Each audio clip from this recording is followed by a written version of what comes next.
16वीं शताब्दी का गढ़वाल कुमाऊं। कुमाऊं के राजा बाज बहादुर चंद ने पिंडार घाटी और लोबा पर हमला बोल दिया। चंद ने इस लड़ाई में जुनाईगढ़ किला जीत लिया और जीत की निशानी के तौर पर वो मंदिर से नंदा देवी की मूर्ति उठाकर ले गया। चंद राजा इस मूर्ति को अल्मोड़ा ले जा रहा था। रास्ते में जाने के दौरान बाज बहादुर चंद ने अपने सैनिक को आदेश दिया कि उस मूर्ति को जमीन पर रख दे। बाद में जब इस मूर्ति को उठाने की कोशिश की गई तो कोई भी उसे उठा नहीं पाया और आखिर में बाज बहादुर चंद ने नंदा देवी से माफी मांगकर कहा कि वो उनकी सेवा में कोई कसर नहीं छोड़ेगा। चंद ने किया भी ऐसा ही। मां नंदा की मूर्ति को उसने अल्मोड़ा स्थित अपने मल्ला महल में स्थापित कर दिया और इस तरह गढ़वाल की मां नंदा का आगमन कुमाऊं में हुआ। आज गढ़वाल और कुमाऊं को एक सुर में पिरोने का काम भी मां नंदा देवी करती हैं। वो देवी जिनका अंश उत्तराखंड के पहाड़ों से लेकर इराक के मेसोपोटामिया तक नजर आता है। वो देवी जिनकी शरण में कभी बकरे नहीं बल्कि इंसान भी स्वेच्छा से अपनी बलि दिया करते थे। वो देवी जिसका अपमान करने पर कुमाऊं के पहले कमिश्नर ट्रेल की आंखों की रोशनी तक चली गई थी। मां नंदा वो देवी हैं जिनके लिए भक्त पूरे 19 दिन तक 280 किलोमीटर की पैदल यात्रा दुर्गम रास्तों से तय करते हैं। भगवान शिव की अर्धांगिनी और हिमालय की बेटी नंदा को लेकर कई कहानियां, कथाएं और लोक मान्यताएं प्रचलित हैं। जागरों और गायनों के जरिए हमें मां नंदा को लेकर कई वर्जन सुनने को मिलती हैं। लेकिन जब आप इतिहास के पन्नों को पलटकर मां नंदा को ढूंढने की कोशिश करते हैं तो कई ऐसी चीजें सामने आती हैं जो आज के लोगों को शायद पता भी नहीं होंगी। नंदा देवी और इनकी राज जात का एक सदियों पुराना और समृद्ध इतिहास है जिस पर कम ही बात होती है।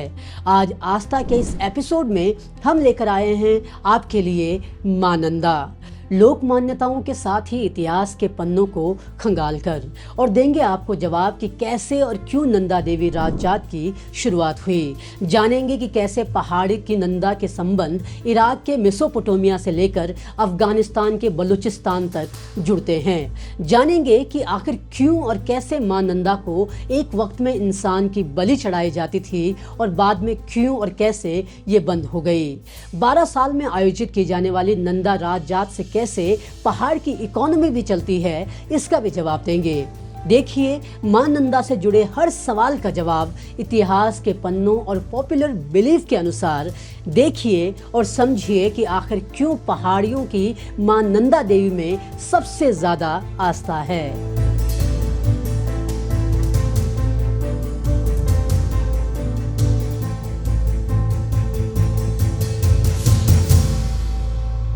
नंदा राजजात क्यों और कब से शुरू हुई, इस सवाल का जवाब भी हम जानेंगे। लेकिन पहले जान लेते हैं कि नंदा देवी आखिर हैं कौन।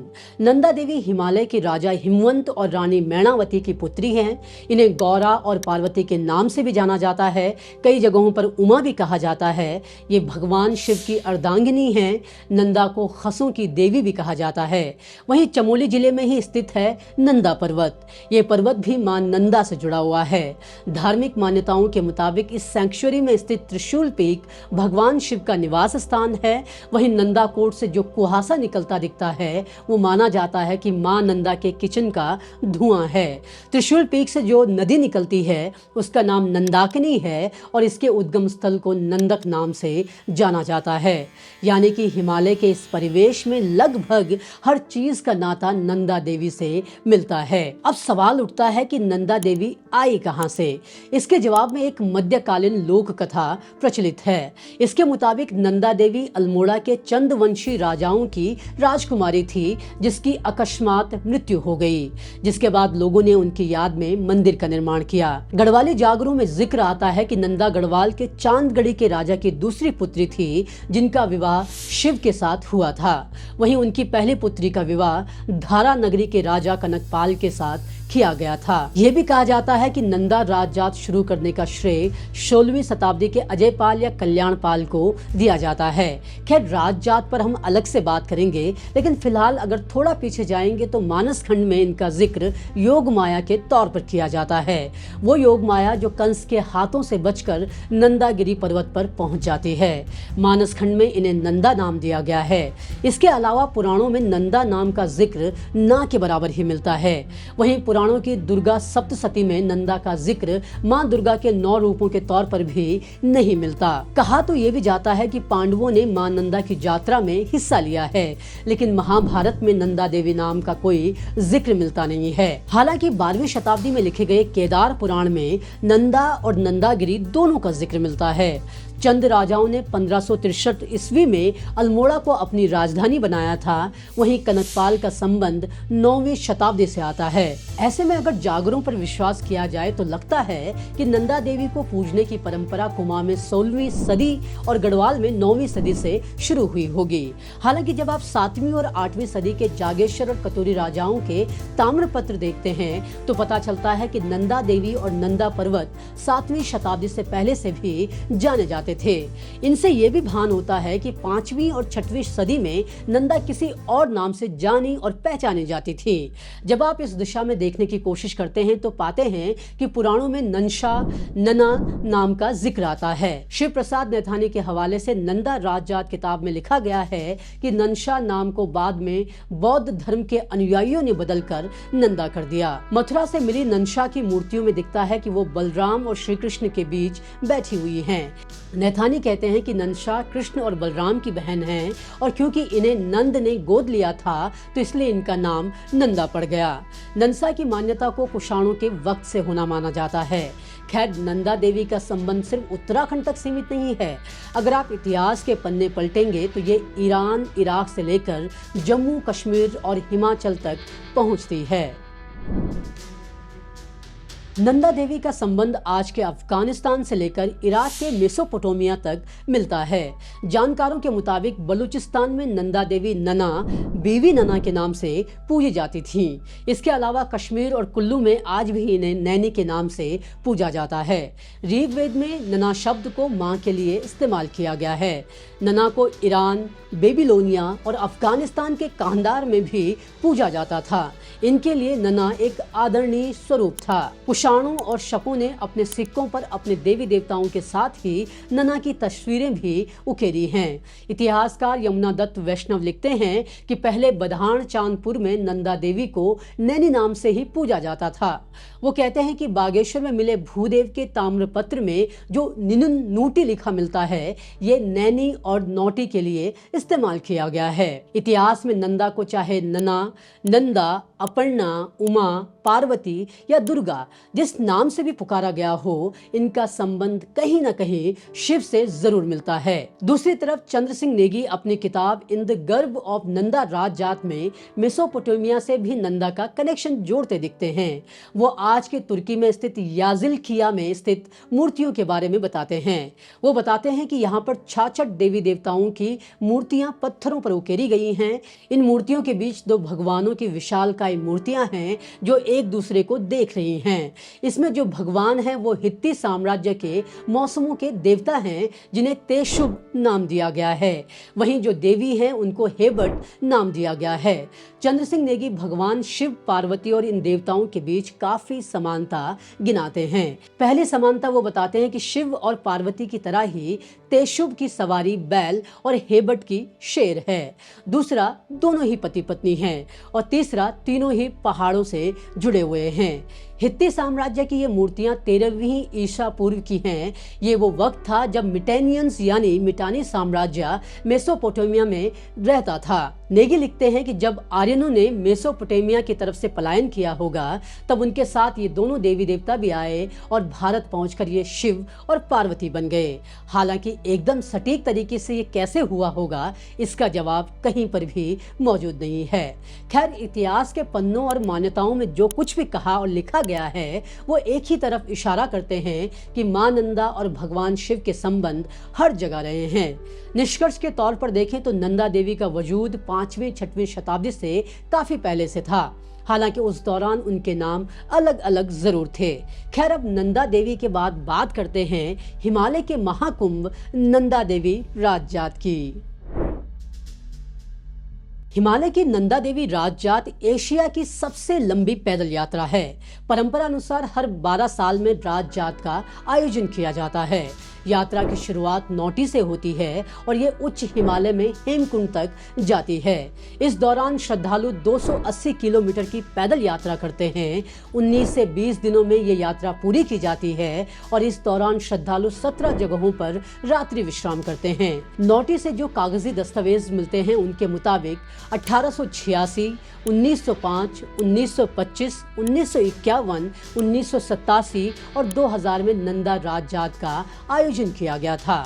वहीं कुरुड़ के दस्तावेज बताते हैं कि राज जात 1845 और 1865 में भी आयोजित की गई थी। वहीं अगर मौजूदा वक्त की बात करें तो 2013 में राज जात होने के बाद अब 2026 में राज जात की तैयारी है। हालांकि 1845 से राज जात होने के कागजी दस्तावेज मिलने का ये मतलब कतई नहीं है कि इससे पहले ये यात्रा नहीं होती थी। इतिहासकार शिव सिंह डबराल बताते हैं कि राज जात के 7वीं शताब्दी से होने के कई प्रूफ मिलते हैं। वहीं बताते हैं कि राजा हर्ष के दरबार के स्कॉलर और कवि बाण ने अपनी किताब हर्षचरित में जिक्र किया है कि हर गर्मी में हिमालय की तरफ एक उत्सुक जात का आयोजन किया जाता है।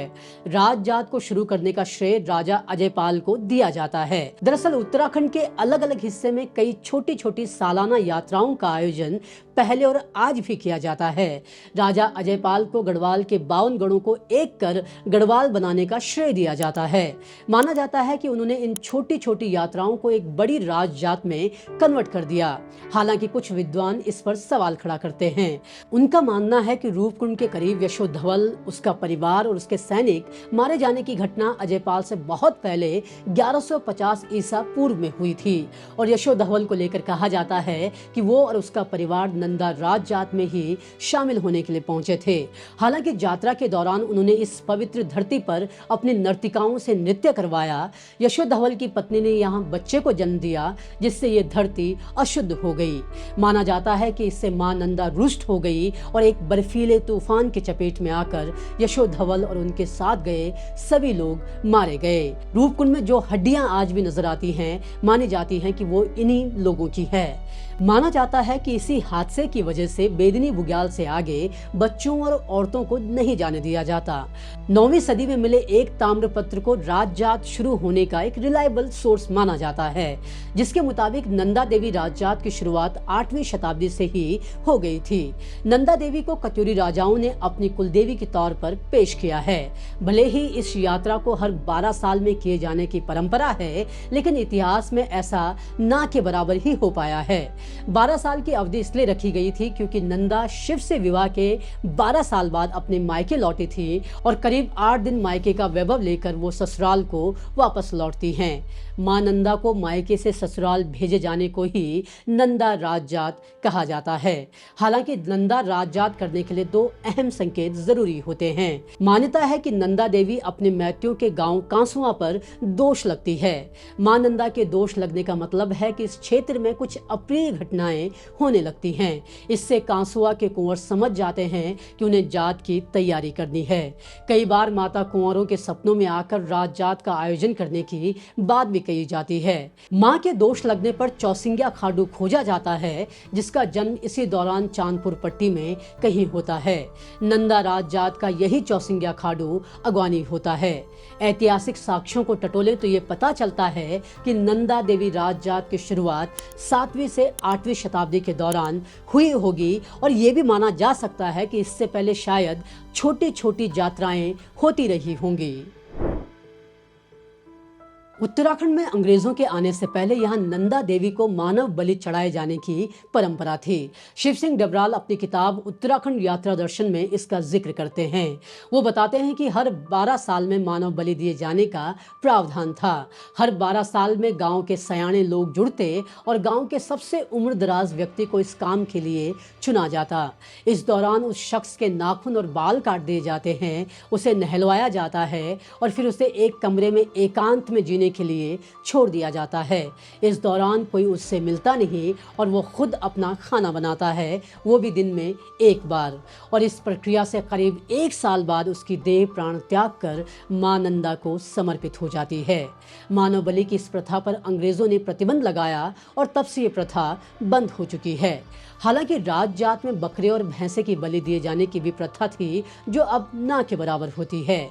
विलियम सैक्स भी अपनी किताब mountain goddesses gender and politics in Himalayan pilgrimage में बताते हैं कि 8वीं से 10वीं शताब्दी के बीच लोगों के मां नंदा के लिए मानव बलि देने के कई सबूत मिलते हैं।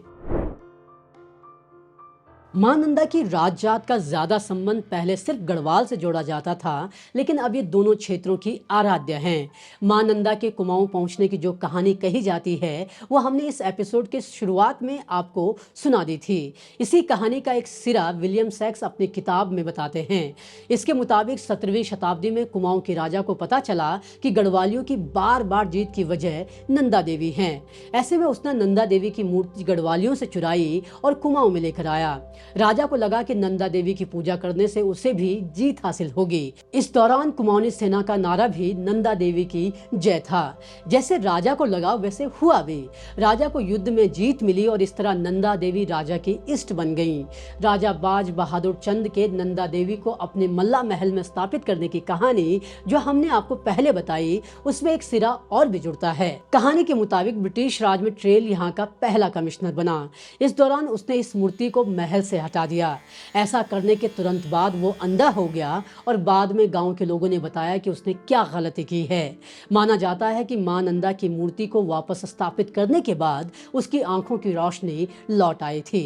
हालांकि कुछ जानकार इससे इनकार करते हैं और कहते हैं कि ऐसा इसलिए हुआ क्योंकि उसकी आंखों में तेज रोशनी लगी थी और वो टेम्परेरी ब्लाइंड हो गया था। लेकिन जब बात कुमाऊं की नंदा राज जात की आती है तो ये 1925 के बाद 75 साल बाद 2000 में ही मेन नंदा राज जात में शामिल हुई थी। हालांकि ऐसा भी कहा जाता है कि नंदा जो है कुमाऊं मंडल में बहुत पहले से थी, जो साक्ष्य इतिहास में मिलते हैं, लेकिन आधिकारिक तौर पर और जो ताम्रपत्र मिलते हैं उनके मुताबिक कुमाऊं में नंदा राज जात के शुरू होने के सबूत 16वीं शताब्दी से मिलते हुए नजर आते हैं। खैर कहानी जो भी हो, लेकिन नंदा देवी राज जात न सिर्फ उत्तराखंड के जनमानस की इष्ट है, बल्कि वो यहाँ की इकोनॉमी की तारणहार भी है। जी हाँ, हर साल और 12 साल बाद होने वाले इन यात्राओं की वजह से यहाँ की इकोनॉमी भी काफी फली फूली है। 2000 की राज जात की बात करें तो इस दौरान 160 करोड़ से ज्यादा का राजस्व लोकल मार्केट में आया। अब नंदा देवी राज जात की तैयारी 2026 में की जा रही है। उस यात्रा में भी मां नंदा का वैभव दिखेगा, ये तय है। मां नंदा को लेकर मान्यताएं और कहानियां भले ही कितनी अलग हों, लेकिन इतिहास इन बातों का सबूत देता है कि मां नंदा देवी का अस्तित्व पहाड़ में युगों युगों से रहा है। वहीं मां नंदा के नाम पर यात्राएं भी हुआ करती थी और बाद में किसी एक राजा ने इन छोटी छोटी यात्राओं को एक बड़ी यात्रा में तब्दील कर दिया, जो अब राज जात बन गई है। मां नंदा से जुड़ी हुई कई मान्यताएं, कथा, कहानियां और इतिहास के कई साक्ष्य मौजूद हैं, जिन सब पर अगर बात की जाए तो 1 घंटा भी कम पड़ जाए। इसलिए हमने इस रिपोर्ट में कोशिश की है कि ज्यादा ऐतिहासिक पक्ष पर बात की जाए और मां नंदा के अस्तित्व और राज जात की शुरुआत और उसके ऐतिहासिक पक्ष पर ही प्रकाश डाला जाए। उम्मीद करते हैं कि आपको हमारी ये प्रस्तुति पसंद आई हो। कोई सुझाव या सवाल आप हमसे करना चाहते हैं या फिर कोई फीडबैक आप हमें देना चाहते हैं तो कमेंट बॉक्स में ज़रूर लिखें। तब तक आप नंदा देवी पर्वत की 2 ऐसी कहानियां भी देखें जो आपके रोंगटे खड़े कर देंगी। एक ये रिपोर्ट है जिसमें आपको पता चलेगा कि कैसे अमेरिका की नंदा देवी उत्तराखंड की नंदा देवी पहुंची और यहीं की होकर रह गई। दूसरी कहानी ये है जहां पर हमने बताया है कि किस तरह नंदा देवी पर्वत पर अमेरिकियों ने परमाणु बम ही छोड़ दिया। देखिए दोनों कहानी और साथ ही हमारे चैनल को सब्सक्राइब करना ना भूलें और इस एपिसोड को लाइक और शेयर जरूर करें। धन्यवाद।